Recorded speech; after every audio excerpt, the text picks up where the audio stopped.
Bonjour à toutes et à tous et bienvenue sur la chaîne YouTube de Comparateur Banque. Aujourd'hui, nous avons décidé de nous attaquer à une question qui est plutôt délicate justement pour l'univers de la banque et de la finance. Il s'agit de l'humain au cœur de la relation client. Il y a quelques semaines, Deloitte a sorti donc le baromètre de la banque en 2019. Et il faut savoir qu'aujourd'hui, donc 7% des Français ont un compte dans une banque en ligne ou une néobanque. Donc 7%, c'est peu. Il faut savoir que le point principal pour eux est de réduire les frais. Donc par rapport à cette problématique, la solution évidente semble les banques en ligne et les néobanques, puisque c'est là que les frais sont les moins importants. Pourquoi ? Eh bien parce qu'ils n'ont pas finalement les principales charges qui pèsent sur une banque aujourd'hui, ce sont les loyers et les salaires.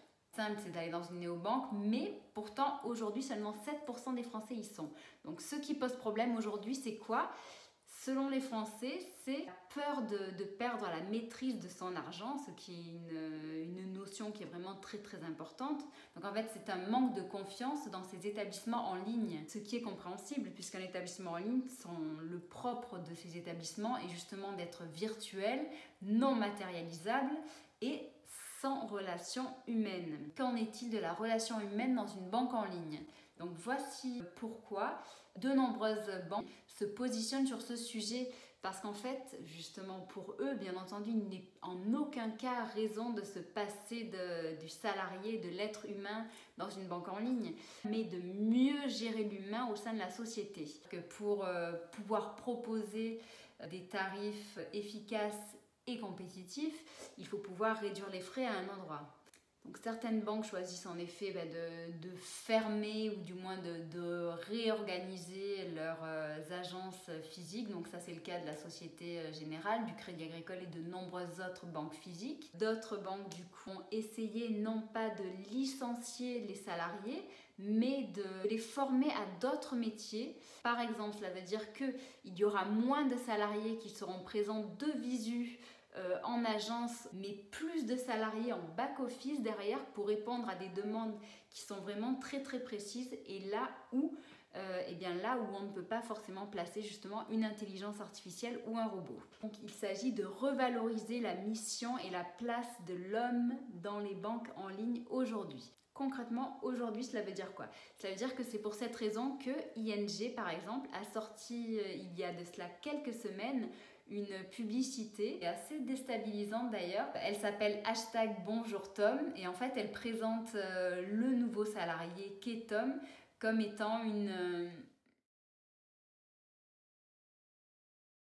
la fin justement de cette publicité où l'on voit le ridicule de la situation et où Tom se met en fait à éternuer et à tout simplement dire qu'il est humain, qu'il a attrapé une crève avec sa fille, que sa fille lui a refilé.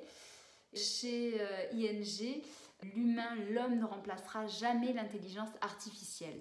Donc il en est de même en fait chez Before-Bank, puisque chez Before-Bank, donc qui est la banque en ligne du Crédit Agricole, eux ils ont décidé depuis 2019 de proposer à chacun de leurs clients une sorte d'équipe qui ira de 8 à 10 personnes, donc 8 à 10 salariés. Une des personnes dans cette petite équipe aura une spécificité, une spécialité et pourra donc répondre au mieux aux attentes du client. On se rapproche vraiment d'une solution sur mesure et adaptée au client.